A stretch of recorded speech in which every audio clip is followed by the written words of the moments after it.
getting closer to finishing the first segment of today's event. I would like to ask, you're all here to congratulate and to be recognized, correct?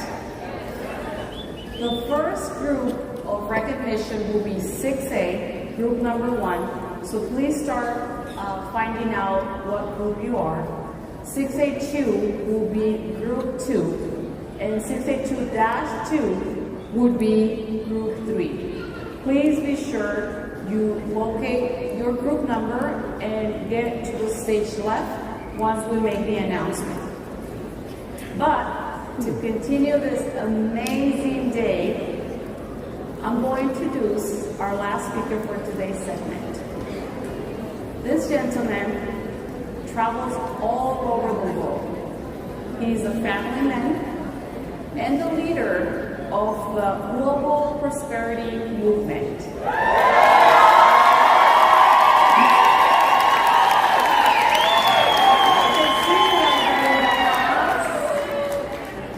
Ladies and gentlemen, please welcome newly appointed 6A2-6.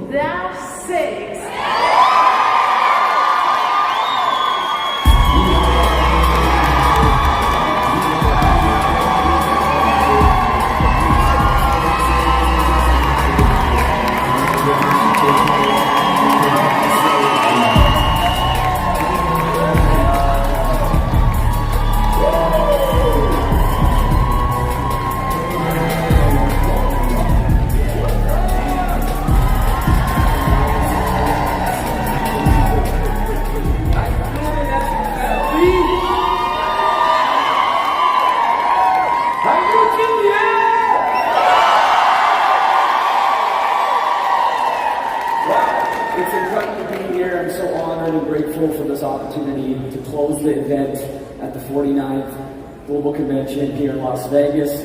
Let's give it up for all of our speakers. They've done an incredible job here.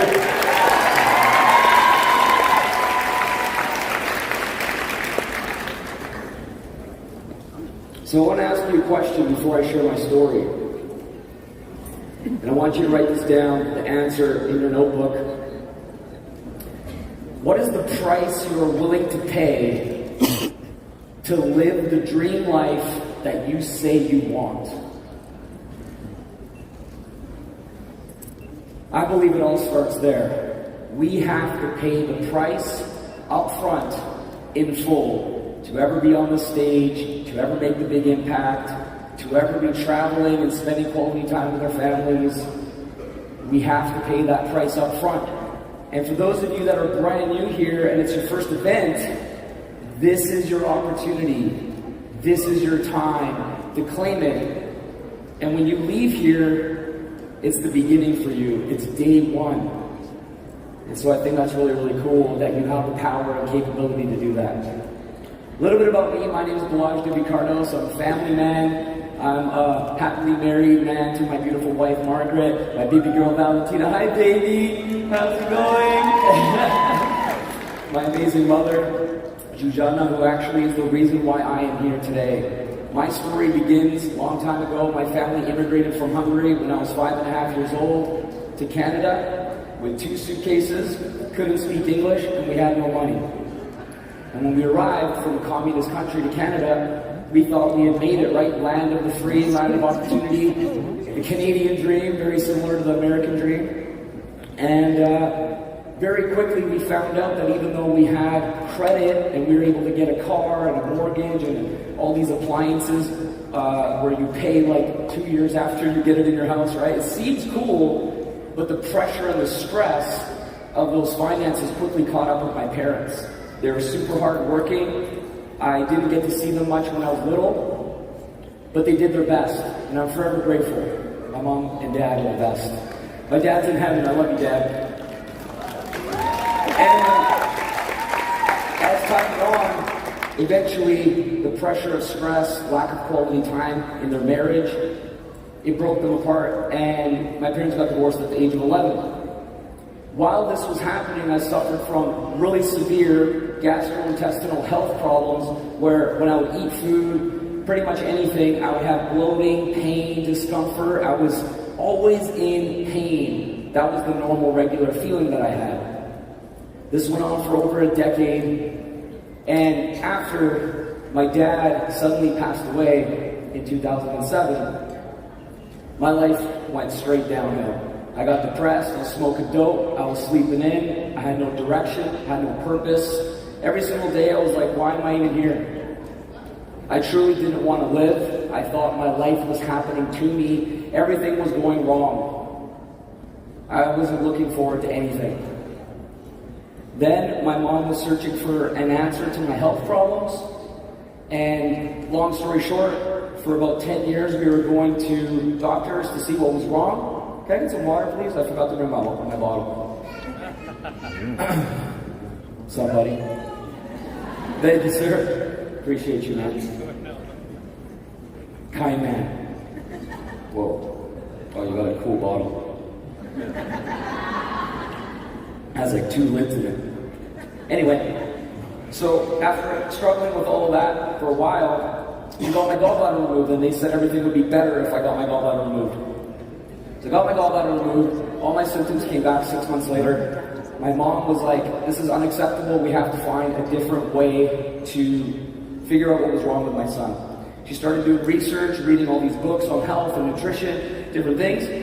And all of a sudden, this big concept was presented around water. It was very strange. For 10 years, the doctors never once said anything about water to my family or me. How come?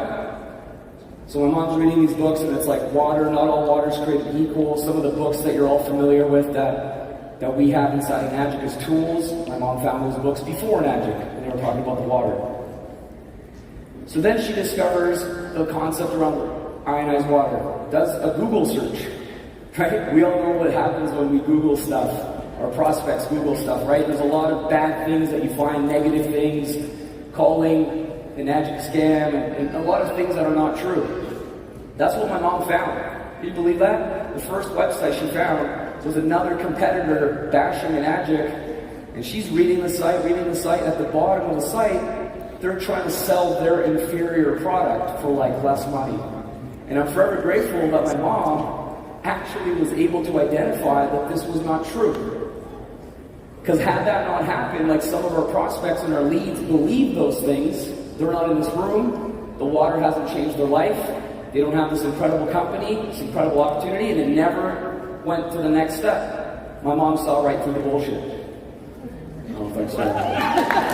That's not a lot, that's because I'm passionate. Anyway, so that's how it all began in 2008. 8 months after my dad had died, this was the only thing that came into my life that was started to be positive. My mom told me to drink the water. I was skeptical. At this point, I had given up hope around ever fixing my stomach problems. I was like, whatever, this is just my life. Could be worse. I was trying to be grateful. And she's like, drink the water. I feel like this is what we've been searching for over a decade. Drink the water, drink the water. I'm like, all I knew at first was it tasted better and different. I didn't understand the science. I didn't understand what was good about it. When I tasted it, my first thought was, this is how water is supposed to taste. What have I been drinking my whole life? So that's the first thought I had, but I was still skeptical, right? Think out of the box, tastes amazing, right? 2 weeks later, she asked me, how are you doing? How are you feeling? And without thinking about it, I replied, good. And I haven't said anything positive in so long that I just don't talk like that. I said, good. And in that moment, I was like, wait a second. I'm not in pain. What happened? So anyway, have been drinking the water a couple of weeks. It's not a health claim, it's my story. And a month after that, I went on a weekend getaway. And who packs water with them when they travel, right? Only, well, you guys do. You guys do that. But not when you first get the water, because you're like, whatever, it's cool water. I'll leave it at home. It's kind of a pain in the butt to like take the machine, right? You're like, it's fine. But how many of you guys have had an experience the first time after drinking the water where you went without it and you really, really regretted it, right? That happened to me. So within a couple of days, all my symptoms came back. Back pain, bloating, discomfort. My body basically started to shut down because I didn't have the water. And I was like, wait a second, I think we found something really cool. So that happened a couple of times. Then eventually, my mom started to share the water. That's how we were taught back in 2008. Share the water, do the demo, etc., etc. But she was working 3 jobs, 7 days a week. So could she share the water? She didn't have time. Guess who had time? Me, being a bum at home, depressed, feeling sorry for myself, sleeping on the couch, watching TV all day, being in a really dark place, still grieving the death of my father. But the water started to shift me internally. It started to shift how I felt about myself. And some of the speakers that were here in the last couple of days touched on the importance of water and how you speak to yourself. It changes the molecules. That was happening to me before I even knew it was happening. Next thing you know, my mom starts sending people to her house. And it's like, you're going to be the one who fills up the water jugs for them. And I didn't want to do that, trust me. I was in a dark place. So now I realize people are coming with these massive jugs, those huge ones that you have at the water coolers in the office, right? Those really, really big ones. And I'm like, it's going to take like 20 minutes to fill up. What am I going to talk to these people who I don't want to talk to for 20 minutes? So now I'm really annoyed. And my mom's like just sending everybody. It's all day. Ding dong, ding dong, ding dong. I'm like, Mom, come on. So here's what happened that changed everything. I'm trying to think of a question I can ask these people so I don't have to talk to them and they can talk to me. I'm like, that was my strategy. So I asked them, I said, hey, are you dealing with any health issues? I didn't even know who these people were. And they're like, oh yeah, let me tell you. All of a sudden, everything under the sun, this, that, back, this, whatever, skin problems, can't go to the toilet. And I'm like, whoa, dude, this is too much info, right? But they're getting the water. A couple of days, they come back for a refill. And within a couple of weeks, anywhere from 2 to 6 weeks, most people started telling me these miraculous testimonials. I couldn't believe it. I thought I was special. I thought I was lucky. I thought it was just my stomach that was better. I'm like, wait a second, maybe this water can help everyone else. And that's how my journey began. Now, as many of you probably have thought at some point, you have eyes of grandeur, right? Oh man, I could sell these machines to everybody. I could go up here on the stage. I could be a Dash 5. I could do all this stuff. That was my thoughts too. But I didn't have the business mindset. I just wanted to help people with the water at first. So we started sharing the water, these transformations start happening. And next thing you know, people ask us, are we the only ones with the water machine? So we didn't know how to do the business. We didn't even know about the business. So we sent everybody back to the person we found on Google. He's confused. He calls us and he's like, hey, you should come over and see the compensation plan. I'm like, all right. So we go over there and I see the comp plan for the first time. How many of you guys remember the first time you saw the comp plan? Right? It's pretty intense. You ask me all the questions, you're like, so wait, do I gotta sell 100 machines a month to hit 6A? No, one time. What? I get all that for one sale? Yeah. What? My mom makes $3,000 a month. She works 7 days a week. 3 jobs. Doesn't even make that much in a couple sales. It just kind of blew everyone's mind, right? So that was when I first knew that we had discovered something really unique, really special. And I started telling all my friends. They were all young. I was 22 years old when my mom found the water. All my friends were around the same age. They're all in either school, going to college or university, or they're up in the trades and the oil rigs, those kinds of things. Everyone made fun of me. I heard every single negative possible thing that you could think of. And I got discouraged. I was like, man, I know it changed my life, but I don't have the skills. I don't have the tools. I didn't have any training. I didn't have any sales experience. I didn't have any marketing background. I was just a kid who had a messed up stomach, and now it wasn't messed up anymore. And I wanted to share it, and it didn't work. So guess how long it took me to hit 2A? 5 years. How many of you think you can get to 2A quicker than 5 years? Put your hand up. There you go, you're ahead of me. So during that 5 years, I had given up hope. I still believed in the water. Every once in a while, I had a little bit of courage. When someone made a stupid comment about bottled water, I was like, the water! Right? And they're like, whoa! And I'm like, oh, I still suck. For another few months. And then some other thing happened. I'm like, you gotta do the water! And they're like, nah, man, you're crazy. And then something really cool happened, blessing in disguise. My mom and I weren't really getting along. I was living at home, like I said. I was being a bum. I wasn't contributing. I wasn't cleaning up after myself. I wasn't paying rent. I was just being a punk-ass teenager who happened to be like 23 years old. Late bloomer over here. And I was like, I gotta move out. I gotta just get my life together. I can't stay under this environment where I have a parent. I gotta like become an adult. My dad wasn't around to like help me become a man. So I felt pretty lost. So I moved out and I had $600 to my name. The roommate that I had found was an acquaintance. He's like, first month rent, $600. I said, all right, here's all my money I got. Now I had nothing left and I didn't have a job. So I tried to get a job, but the only problem was I got fired from 12 jobs my whole life. I kept getting fired from every job I had. And my self-confidence was shot because I thought like, I can't get a job. And the problem was that I just don't like being told what to do. That's why I kept getting fired. They're like, do this. I'm like, yeah, screw you. They're like, you're fired. I'm like,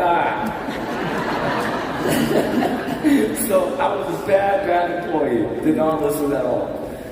Anyways, I did door-to-door sales. It's the only place that would fire me, and that's where I learned my fundamental skills that have helped me a lot. I knocked doors, rain or shine. I got rejected every single day, over 100 times. Doors slammed in my face. Dogs chased after me. It was rough. And I learned so much fundamental things, and I'm going to share a couple of those with you right now. The first major thing that I learned is that there's no such thing as rejection, only feedback. Changed my life. Every time someone didn't buy from me, I would just ask them, why didn't you buy from me? They tell me, oh, I don't like your offer. I don't like the deal. It's not good enough. You're not helping me enough. It's too expensive. Whatever they said, I go, thank you so much. Wrote it down. Have a nice day. And I went and studied. Okay. So they said, how do I get better for tomorrow? I'd go back. Rejection. Can I get some feedback? I'm really trying to do a great job here. Even if you don't buy, maybe your neighbor will. Can you help me? And I just started asking for feedback. Started changing my life. The next thing that really changed my life was the power of taking everything step by step. A lot of the times I get questions when I'm at these events. People come up to me, they're like a 1A or 2A. They're asking me questions like, how do I get to 6A2-3? I'm like, listen, I understand you're excited, but you need to take the first next step. What gets you from 1A to 2A? You don't got to be thinking about 2-3. That comes later, step by step. So in door to door, I kept asking my manager, how do I close the sale? He's like, are you even getting past your introduction? I'm like, no. He's like, well, get good at the intro. I got really good at the intro. Then I was able to step in the house. Then I got so confident that I had this trick that I used to do to see if I'd get the sale, where if they had a fruit bowl on their kitchen table, I'd be sitting there, I just randomly reach over, grab an apple, and take a bite. I wouldn't ask for if I could have an apple. And if they didn't say anything, I knew I was going to get the sale. It was really fun. And then after that, I got more confidence, and a big reason why I couldn't get any sales was because it was always dinner time. I worked in the evenings. So then I would say to them, what are we having for dinner tonight? And they're like, barbecue? Ah, man, I love barbecue. Would you like to join us? Yeah, you guys eat and I'll give you a deal. And so this is how it developed. And for 5 years I did this. And I made some good income, but I never had freedom. And once I had a bunch of money in the bank, I remember asking my boss for some time off so I could take my wife on a holiday. I wanted to travel. I had the money to do so. And my boss laughed in my face and said, what does this look like, Christmas holidays? And it was like September. And I felt so gross that I literally felt like he owned me. And that was my line in the sand moment. I'm like, I gotta find a way out. So funny story, every morning before I went to my job, turn on my Kangen water machine. Come get water, 9.5. Drinking the water, daydreaming. If only there was a business. For like a really long time this was going on, right? And then one day I'm like, look at the machine, look at the water, shake my head, I'm like, it's right there, man. I've had it for 5 years, but I gave up on myself. And you know why I gave up on myself? Because I didn't feel I was worthy. Who am I, the son of immigrant parents who grew up with a lot of challenges around money, divorced parents, lost my father to cancer at 21. I cut off the tip of my finger in a sawmill accident, which I don't even have time to get into today. My life was really, really, really, really challenging until 25. My self-worth was in the ground. I, Balazs, who am I to sell a $5,000 water machine? That was 5,000 times higher than my net worth. Anybody feel like this in the audience?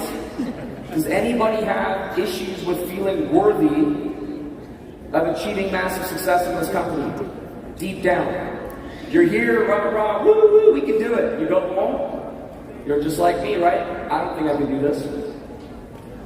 So anyway, after I developed the skills in door-to-door, I'm like, I feel like I am worthy.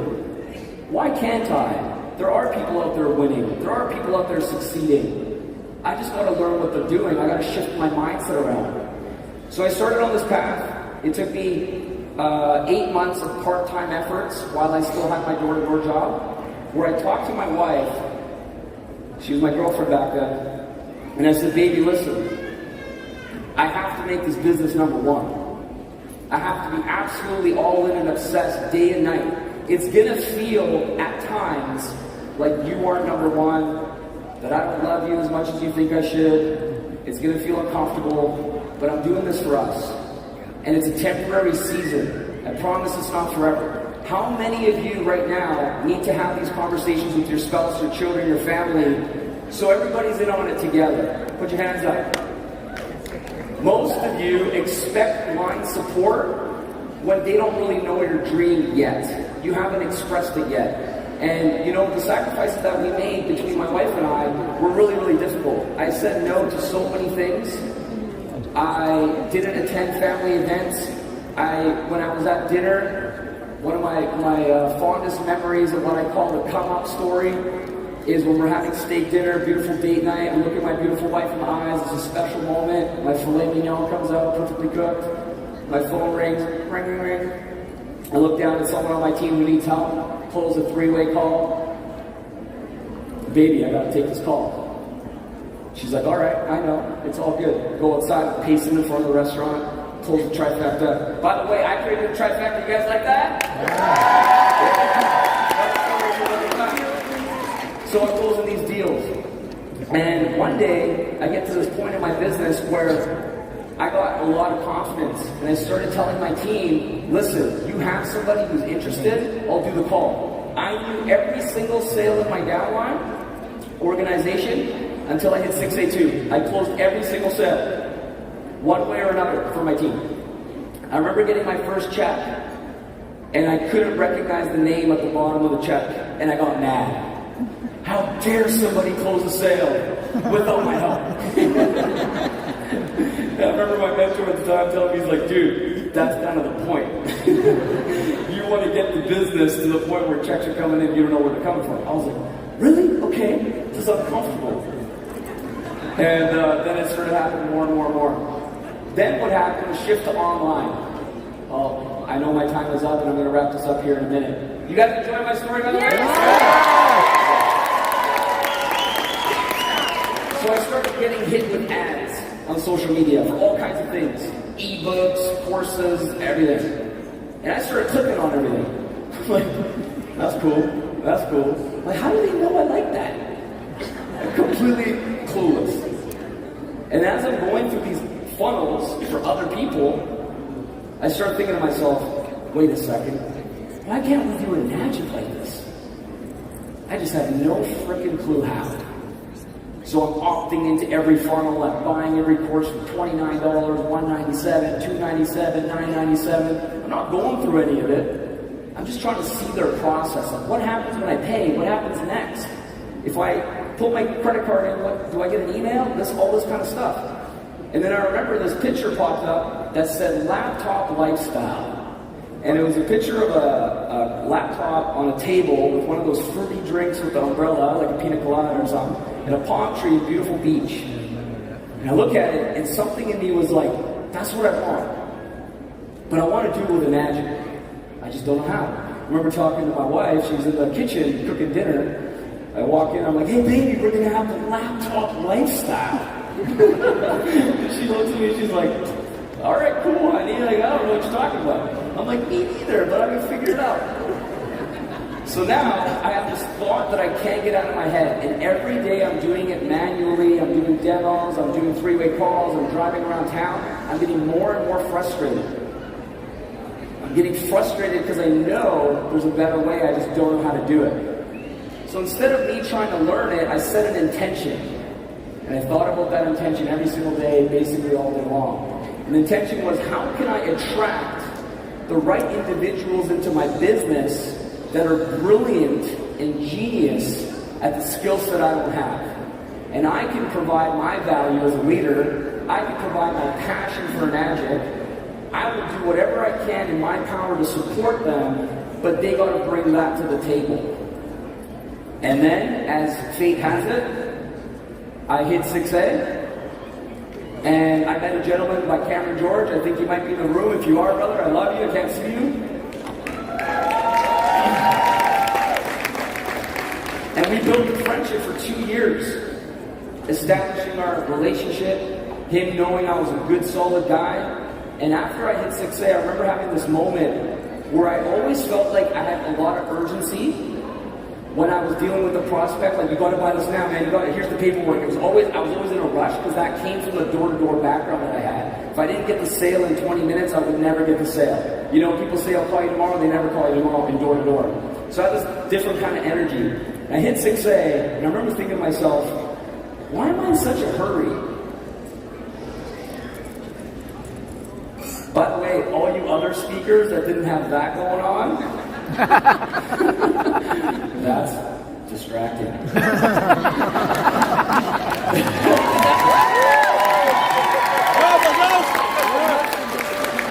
That's right. I told everybody, I'm like, the thing I'm nervous about is only having 30 minutes. So anyway, what I was trying to say was, where was I? Why am I in such a hurry, right? And in that moment, I felt this shift in my soul, in my being, that I was going to be with Enagic for life.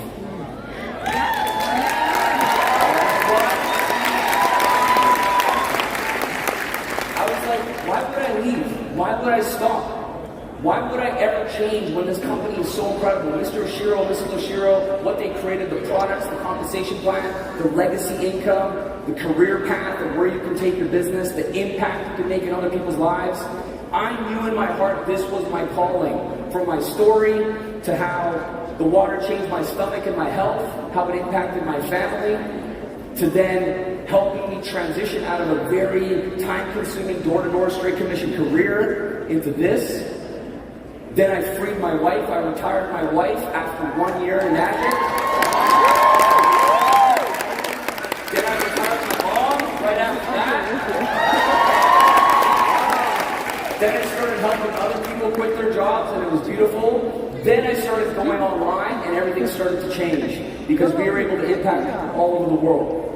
And now, today, we have over 100 countries in my organization. We have 50 people higher than -3 in my business. And it's been absolutely the funnest, most enjoyable, crazy roller coaster journey of the last 10 years. And I want to leave you with this final thought. We're about to approach 50 years with Enagic next year. And right now, a lot of you see these people on stage and it feels very out of reach. How am I ever going to get to those ranks? We talked about the worthiness thing, but there's levels to that.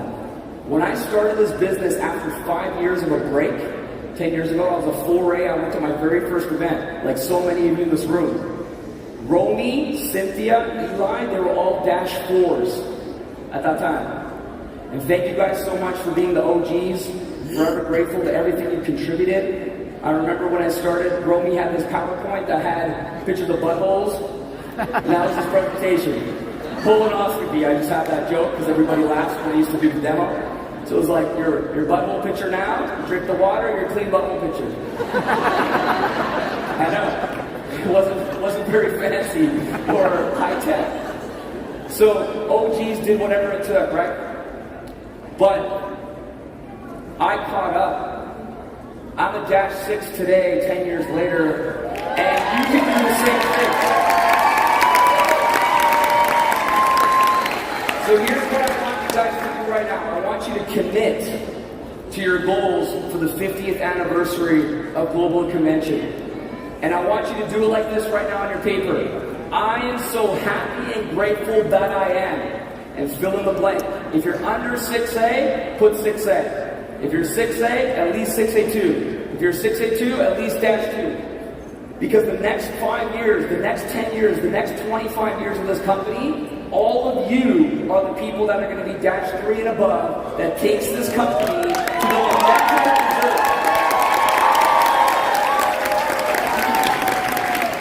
We are going to be doing 50,000 units a month, 100,000 units a month, eventually. How many of them are going to come from your organization?